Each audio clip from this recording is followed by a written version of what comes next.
మహబూబ్ నగర్ జిల్లా కేంద్రంలో దారుణం చోటు చేసుకుందనే చెప్పవచ్చు. ఏకంగా తన సొంత కూతురునే తల్లి హతమార్చింది. ఆమె మానసిక స్థితి బాగాలేక ఇదంతా చోటు చేసుకోవడంతో జిల్లా కేంద్రంలో విషాద ఛాయలు చోటు చేసుకున్నాయి. ప్రజెంట్ మనం పాత కలెక్టరేట్కు సమీపంలో ఉన్నటువంటి బ్యాక్ ఎండ్లో ఉన్నటువంటి ఈ ప్రాంతంలో ఉన్నాము. ఇక్కడ మన కెమెరామెన్ చూస్తున్నటువంటి ఈ ప్రాంతంలోనే, అంటే అదే ఇల్లు, ఇదే ఇంట్లోనే యశోద మరియు వారి కుటుంబ సభ్యులంతా కూడా కాపురం ఉండేవాళ్ళు. ఈ క్రమంలోనే మొత్తంగా ఏం జరిగిందో తెలియదు కానీ ఉన్నట్టుండి యశోద అదేవిధంగా తన కూతురు కూడా చనిపోవడంతో ఒక్కసారిగా ఈ కాలనీలో మొత్తం కూడా విషాద ఛాయలు చోటు చేసుకుంటున్నటువంటి సిచ్యువేషన్ కనపడుతుంది. మనం స్టిల్ నా కూడా లోపలికి వెళ్తున్నాం. లోపల కూడా క్లియర్ కట్గా చూడవచ్చు. మొత్తంగా గతంలో ఆమెకు సంబంధించి రేబీస్ వ్యాధి సోకడంతోనే ఆమె మానసిక స్థితి బాగాలేక ఈ విధంగా ఈ దారుణానికి ఒడిగట్టిందని చెప్పి కూడా కుటుంబ సభ్యులు చెప్తున్నటువంటి పరిస్థితి అయితే కనపడుతుంది. విజువల్స్లో చూడొచ్చు, కుటుంబ సభ్యులంతా కూడా విషాద ఛాయలు చోటు చేసుకున్నాయి. దీనికి సంబంధించి వారి భర్త కూడా ఉన్నాడు. భర్త కూడా చాలా విషాద వదనంతో ఉన్నారు. తనకు సంబంధించినటువంటి కొడుకును కూడా చూడవచ్చు. ఒక్కసారి సొంత కూతురును అదేవిధంగా తను కూడా చనిపోవడంతో ఆ కుటుంబం మొత్తం కూడా దుఃఖసాగరంలో ముగిలిపోయినటువంటి సిచ్యువేషన్ మనం క్లియర్ కట్గా విజువల్స్లో గమనించవచ్చు. ఇక ఆమె చనిపోయే ముందు కూడా కొంత అంటే తను బాగా డిప్రెషన్కి లోనైనటువంటి సిచ్యువేషన్ ఇక్కడే మనకు చూపిస్తున్నటువంటి ఈ గదిలోనే ఫ్యాన్కు ఉరేసుకోవడంతో పాటు ఆమె తల్లి కూతురు విగత జీవులుగా మారి ఇక్కడే పడినటువంటి పరిస్థితిని మనం క్లియర్ కట్గా చూడవచ్చు. మొత్తంగా ఇది చూపిస్తున్నా ముఖ్యంగా ఆమె చనిపోయే ముందు ఇంట్లో ఉన్నటువంటి గోడకు సంబంధించినటువంటి లక్కీని హాస్పిటల్లో చూపించు, వాడికి హెల్త్ బాగాలేదు, వాడికి ర్యాబీస్ వ్యాధి ఉండొచ్చు, అందుకోసం వాడిని కూడా బాగా చూపించంటుంది. వాళ్ళ కొడుకును కూడా కొడుకును అఖిల్ అతని కొడుకును కూడా మనం క్లియర్ కట్గా చూడవచ్చు. తనకు సంబంధించినటువంటి భర్త కూడా ఉన్నాడు. అతను కూడా చాలా బాధపడుతున్నటువంటి పరిస్థితి. ఇక బోర్డు బ్యాక్ సైడ్ దీనికి సంబంధించి డోర్కు బ్యాక్ సైడ్లో కూడా నా భర్తను కాపాడండి, రేబీస్ ఉంది, వ్యాక్సిన్కు తగ్గదు, చెట్టు మందు తినిపించండి, ఇదంతా కూడా ఆమె అంటే ఎంత డిప్రెషన్కు లోనవుతే ఈ విధంగా ఆమె ఇన్ని రకాలుగా ఆలోచించి తన కూతురును పూర్తిగా తన కూతురుతో పాటు తను కూడా సూసైడ్ చేసుకోవడం, తన కూతురు చంపి తను కూడా సూసైడ్ చేసుకోవడంతో పాటు మొత్తంగా ఇదంతా చూపిస్తున్నారు. తన భర్త కూడా ఉన్నాడు. దీనికి సంబంధించి అతని భర్తను కూడా మనం అడుగుదాం, ఏం జరిగింది ఏదైనా కొన్నిలో కూడా వాళ్ళతో కూడా మాట్లాడదాం. అన్న చెప్పండి, ఏం జరిగింది అసలు? ఈ విషయం మీకు ఎప్పుడు ఇలా తెలిసింది? రేబీస్ వ్యాధి ఉంది అని అంటున్నారు, దానికి సంబంధించి అసలు ఏం జరిగింది? ర్యాబీస్ వ్యాధి ఉందని చెప్పేసి అనడం అనేది వాస్తవం కాదండి. ఇది ఆ అమ్మాయి తానంతకు తాను నిర్ణయం తీసుకోవడమే, తను ఇంకోటి అనుమానం ఎక్కువ ఉండడం వల్ల మాత్రమే ఈ వ్యాధి వచ్చిందని చెప్పేసి మనం అనుకుంటున్నాము. ఆ అమ్మాయితో పాటు పిల్లలు కూడా అదే వచ్చిందని చెప్పేసి ఆమె కూడా డిప్రెషన్లోకి వెళ్ళిపోయింది. అయితే దీనికన్నా ముందు ఏం జరిగిందంటే జూన్ లాస్ట్ వీక్లో ఇంటి వెనకాల కంపౌండ్లో కొన్ని తినే వస్తువులు ఆరబోసింది. పల్లీలు కానీ బాదం పప్పు కానీ జీడిపప్పు కొన్ని ఎండబోసింది. ఆ కుక్కలు అక్కడ బయట నుంచి వచ్చిన కుక్కలు కొట్లాడుకుంటూ అరుచుకుంటూ సడన్గా లోపలికి వెళ్ళి వచ్చి కంపౌండ్ దగ్గర తిరుగుకుంటూ ఇటు వెళ్ళిపోయింది. ఆ టైంలో తన ఇంట్లోనే ఉన్నాము. ఉన్నప్పుడు ఏమైందంటే వెనకాల ఆల్రెడీ వేసింది కదా, కుక్కలు వచ్చి మూతి పెట్టి తినింటాయి చేసింటాయి అని చెప్పేసి డౌట్ పడింది. సరే అంటే ఆ టైంలో వదిలేసింది. ఒక 4 రోజుల తర్వాత వీళ్ళకు కొంచెం హెల్త్ ఇష్యూ అయింది. హెల్త్ ఇష్యూ అయితే రెగ్యులర్గా మేము ఏం చేస్తుంటామంటే పిల్లలకు వచ్చేసి మొలకలు పెడుతుంటాం. ఇవి ఉలవలు, శనగలు, తర్వాత పల్లీలు అవి అని చెప్పేసి మొలకలు పెడుతుంటాం. ఆ మొలకల్లో ఇవి కూడా కలిపినాం అనమాట, పల్లీలు. ఆ పల్లీలు కలిపి మేము రెగ్యులర్గా తినే టైంలో మేము తినేస్తాం. ఒక 4-5 రోజుల తర్వాత పిల్లలకి జ్వరాలు రావడము, ఆమెకు హెల్త్ కొంచెం ఇష్యూ కావడం, అదే టైంలో కంటిన్యూగా వర్షాలు పడడం, ఈ సీజనల్గా రావడం వల్ల ఏమైందంటే ఇది కుక్కలు వచ్చేసి మూతి పెట్టి తినడం, ఆ దళ్ళు దాని మీద పడడం, అవి మేము తినడం, మాకు ఈ విధంగా అవుతుందని చెప్పేసి అనడం, బాడీ మొత్తం ర్యాషెస్ రావడం కానీ, హెల్త్ బాగుండకపోవడం కానీ, మాకు తినడానికి ఇంట్రెస్ట్ లేకపోతే ఇవన్నీ ఒక డిప్రెషన్కి వెళ్ళిపోయి తనంతగా నిర్ణయం తీసుకుంది. తర్వాత ఇదే టైంలో వచ్చేసి వీరన్నపేటలో వచ్చేసి మన చెట్టు మందు కూడా తీసుకుంది. తర్వాత అది తీసుకున్న తర్వాత కూడా తనకు నమ్మకంగా కుదరకపోతే, పిల్లలకు తగ్గలేదనే నమ్మకంగా కుదరకపోతే మళ్ళీ గవర్నమెంట్ హాస్పిటల్లో 2 పిల్లలకి తనకు 3 సార్లు వచ్చేసి వ్యాక్సిన్ కూడా వేయించుకుంది. ఆయన కూడా కొన్ని రోజుల వరకు కూడా డౌట్ఫుల్గానే ఉండే. తర్వాత తనకు ఎవరో చుట్టరికం వాళ్ళు తెలిసిన వాళ్ళు చెప్తే దారూర్ అనే వాళ్ళ మేనమామ దగ్గరికి వెళ్ళేసి అక్కడ కూడా చెట్టు మందు తిన్నది. ఆయన కూడా తనకు అనుమానం పోలేదు, చేయలేదు. దాదాపు 2-3 నెలల వరకు నేను ఇదే పరిస్థితి ఉంటాను, నా ఆరోగ్యం బాగలేదు అది ఇది అని చెప్పుకుంటూ మళ్ళీ అట్నుంచి అంటే వాళ్ళ తాండూరు అనేది వాళ్ళని సొంతూరు అనమాట, మళ్ళీ వాళ్ళ ఇంటికి వెళ్ళిపోయింది. రాఖీ పౌర్ణానికి ఆ కార్యక్రమం ఉందని చెప్పేసి. కానీ అదే టైంలో కూడా కంటిన్యూగా వర్షాలు పడడం, వాళ్ళకి జ్వరాలు రావడం, దమ్ములు తుగ్గులు కామన్గా ఉండడం అనమాట. కానీ కారణం ఏంటంటే ఈ కుక్కలు వచ్చేసి తినడం, దాని నుంచి వచ్చిన జొల్లు మేము మా ఒంట్లోకి పోవడం, దాని నుంచి వచ్చిన ఈ రోగాల కారణం ఖచ్చితంగా మేము చెట్టు మందు తినాలి, పత్యం చేయాలి అన్న ఒక మూఢనమ్మకంగా గట్టిగా పెట్టుకుంది. ఎంత చెప్పినా కూడా వినలేదు, చేయలేదు. గత కొన్ని రోజులు 20 రోజుల దాకా అట్లా పోయి వచ్చింది. వచ్చిన 1 వీక్ వచ్చింది మళ్ళీ ఇక్కడికి. అదే మైండ్ సెట్లో ఉంది. మా ఇద్దరి మధ్యలో చిన్న ఆర్గ్యుమెంట్స్ కూడా నడుస్తున్నాయి. ఏది అనమాట ఏంటంటే మా ఇద్దరి మధ్య గొడవ లేదు, ఇదే దాని మీద ఇదే అంశం మీద 2-3 సార్లు 2-3 నెలల నుంచి ఇదే నడుస్తాం. చెప్పి నాకు కూడా కొంచెం విరక్తి పుట్టి కొంచెం గట్టిగా మాట్లాడినా అంతే, ఇదే విషయం మీద. అంటే రేబీస్ వ్యాధి ఉన్నట్లు డాక్టర్లు నిర్ధారించడం కానీ అట్లాంటిది ఎక్కడ జరిగిందా? టీకాలు కూడా తీసుకున్నారు అని రేబీస్కు సంబంధించి అంటారు, అది నిజమేనా? అది ఎట్లా ఉందంటే అని చెప్పేసి అంటే ఈమె అనుమానం మాత్రమే, మాకు వచ్చింది, మాకు అయ్యిందని చెప్పేసి అని చెప్పి. అయితే యాక్చువల్గా డాక్టర్ దగ్గరికి వెళ్ళినప్పుడు మీకు ఎప్పుడు అయ్యింది, మీకు ఎప్పుడు తిన్నారు, ఎట్లా తెలిసిందంటే అని చెప్పేసి అంటే కొన్ని 15-20 రోజులు అయిందంటే అన్ని రోజుల వరకు ఉంటుందమ్మా, ఏమి ఉండదు, అవన్నీ ఏమి ఉండదు, మీకు అంత అనుమానం ఉంటే వ్యాక్సిన్ వేసుకోండి అంతే తప్పకుండా మీకు అంత పెట్టుకోవాలి. ఒకవేళ కలిసిందంటే వేరు, పోనీ అది మూతి పెట్టింది తిన్నది మీరు చూసి అన్నది కూడా అది కాదు కదా. ఒక అనుమానంతో వచ్చారు కాబట్టి ఎందుకు వ్యాక్సిన్ తీసుకున్నాను అని చెప్పేసి వ్యాక్సిన్ తీసుకున్నారు. కానీ ఆమెకు నమ్మకం కుదరలేదు, చేయలేదు. అది ఇంకా ఇంకా ఇంకా ఇంకా ఎక్కువ అయిపోయింది. దానివల్ల గత శనివారం రోజు నేను డ్యూటీకి వెళ్ళిపోయినాను. నాది 24 hours డ్యూటీ, 2 days అక్కడే ఉన్నాను. సోమవారం రోజు డ్యూటీకి వెళ్ళి వచ్చే టైంలో 7:30కి ఆ టైంలో నేను ఇంటికి రెగ్యులర్గా ఫోన్ చేస్తుంటే పిల్లల్ని స్కూల్కి పంపించిందా లేదా, ఏం చేస్తుంది ఏంటని రెగ్యులర్గా మాట్లాడినాను. ఫోన్ చేస్తాను. అట్లా 3 సార్లు ఫోన్ చేస్తే ఎత్తలేదు. 4వసారి ఫోన్ ఎత్తింది. ఎప్పుడు 10:30కి ఫోన్ ఎత్తింది. ఎవరు? బాబు ఎత్తింది. అప్పటికి వీళ్ళ ఈ పాప ఆమె ఇంట్లో ఆల్రెడీ ఉంది. 9-9:30 మధ్యలో సూసైడ్ చేసుకుందని చెప్పేసి అర్థమైపోయింది మాకు.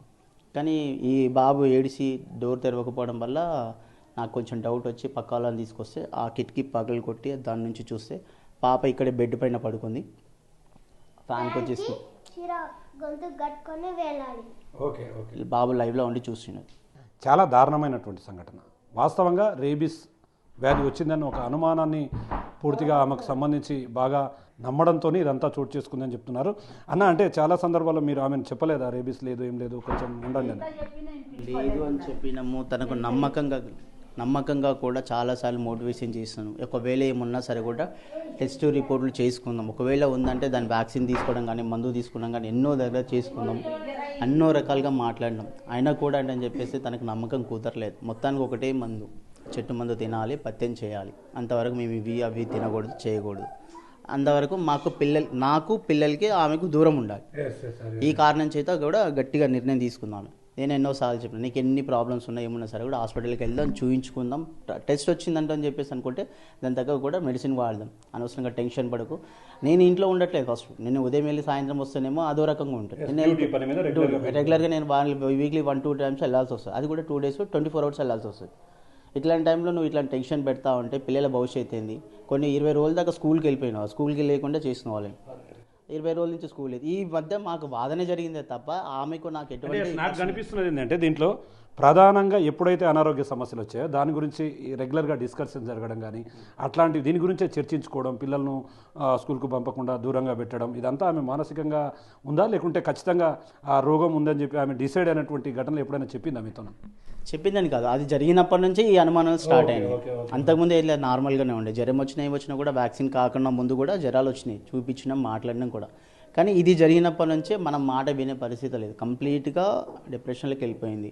నువ్వు నేను చెప్పిన మాట వినే పరిస్థితి లేదు. కానీ ఆమెకు మోటివేషన్ చేసి అక్కడిక్కడ తిప్పింది మాత్రం బయట వాళ్ళు ఎవరో ఉన్నారు. అది ఎవరైనా క్లారిటీగా తెలియట్లేదు. వాళ్ళ మాటలు వింటుంది కానీ నా మాట వింటలేదు.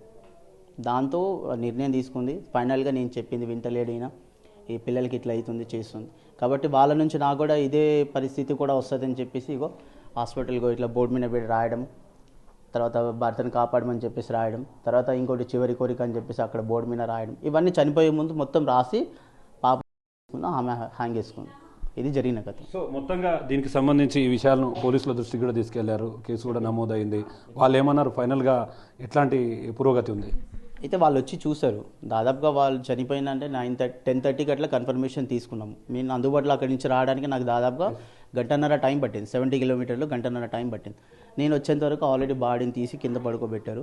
తర్వాత కొంచెం అటు ఇటు మాట్లాడి వాళ్ళ చుట్టాలకు వాళ్ళ అమ్మ నాన్న వాళ్ళకి ఇన్ఫామ్ చేసి ఇట్లా జరిగిందని చెప్పేసి అంటే అప్పటికి వాళ్ళకు పోలీసు వాళ్ళకు ఇన్ఫామ్ చేస్తే ఒక కానిస్టేబుల్స్, తర్వాత సిఐ, తర్వాత ఎస్ఐ వచ్చి అన్నీ ఎంక్వైరీ చేశారు, చూశారు. తర్వాత పోస్ట్ మార్టం తీసుకెళ్తామని చెప్పేసి అంబులెన్స్లో తీసుకెళ్ళి పోస్ట్ మార్టం రాత్రి 8:30-9 మధ్యలో ఆ టైంలో ఇచ్చారనమాట. దాని సంస్కారం రాత్రి కూడా అయిపోయింది.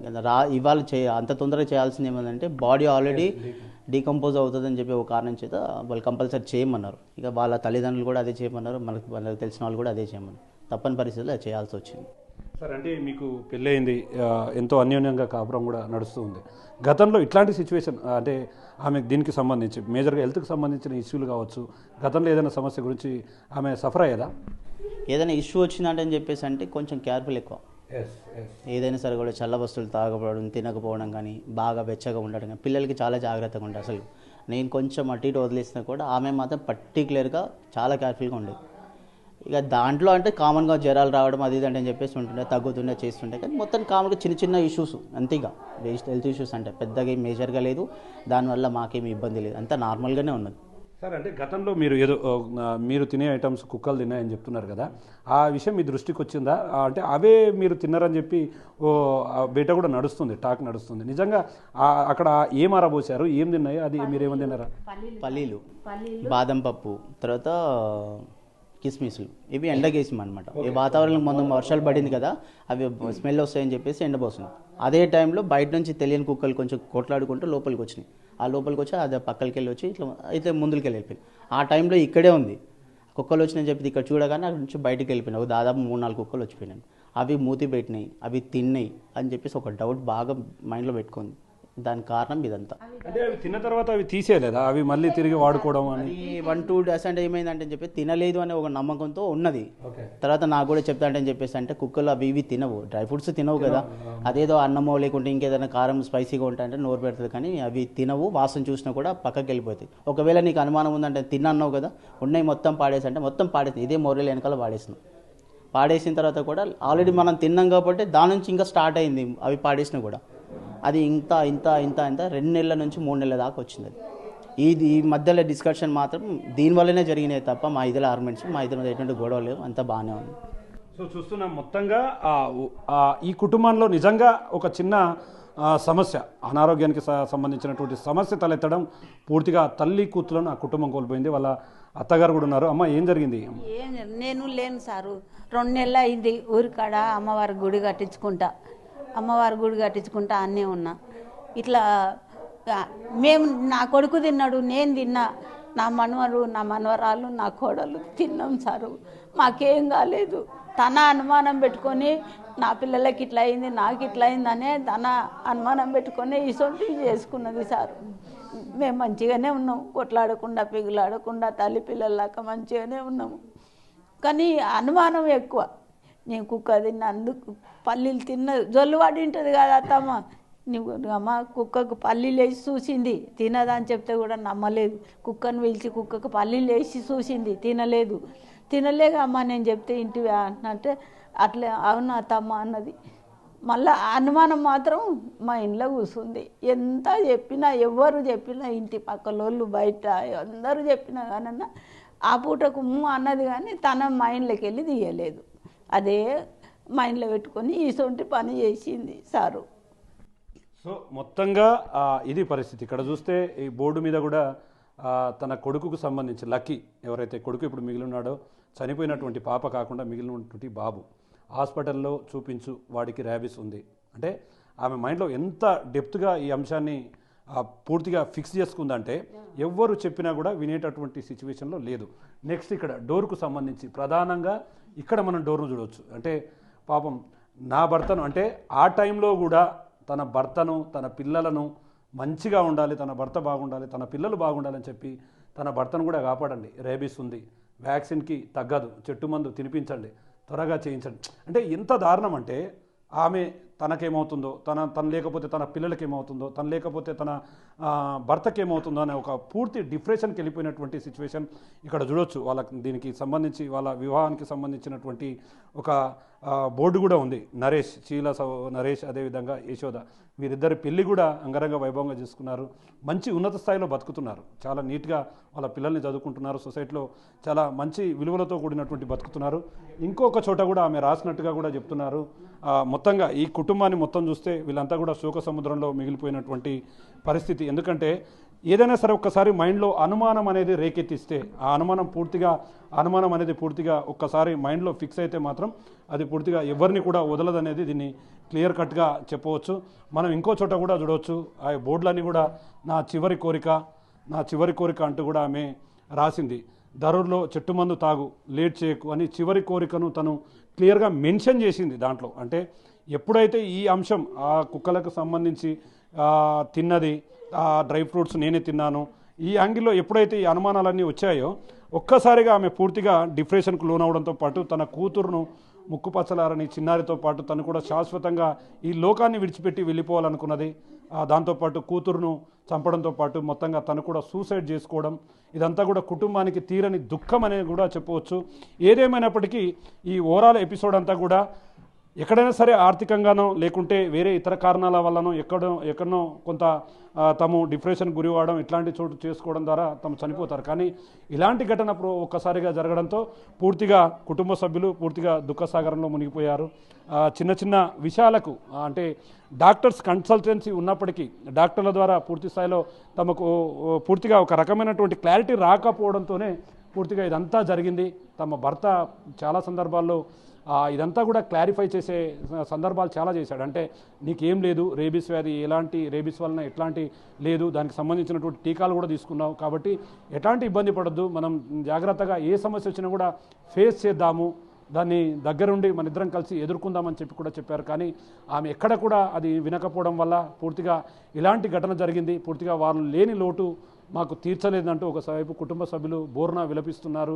ఒకవైపు తండ్రి, మరోవైపు లక్కీ అని ఎవరైతే సెకండ్ బాబు ఉన్నాడో ఆ బాబు కూడా పూర్తిగా అసలు ఏం జరుగుతుంది, ఇంత చిన్న వయసులో తన తల్లి తన దగ్గర లేదనే విషయాన్ని కూడా బాబు అర్థం చేసుకోలేనటువంటి సిచ్యువేషన్ ఇక్కడ కనిపిస్తుంది. ఏదేమైనప్పటికీ ఓవరాల్గా ఈ ఘటన అంతా కూడా ఒకసారిగా ఈ స్థానికంగా ఈ కాలనీలో విషాద ఛాయలు చోటు చూపింది. ఆ కుటుంబం పూర్తిగా కన్నీటి పర్యంతమవుతున్నటువంటి పరిస్థితి అయితే మహబూబ్నగర్ జిల్లాలో కనిపిస్తుంది. ఇది ఓవరాల్గా ఇక్కడ update. Camera person Nageshwar Shankar, big TV, Mahabubnagar నుండి.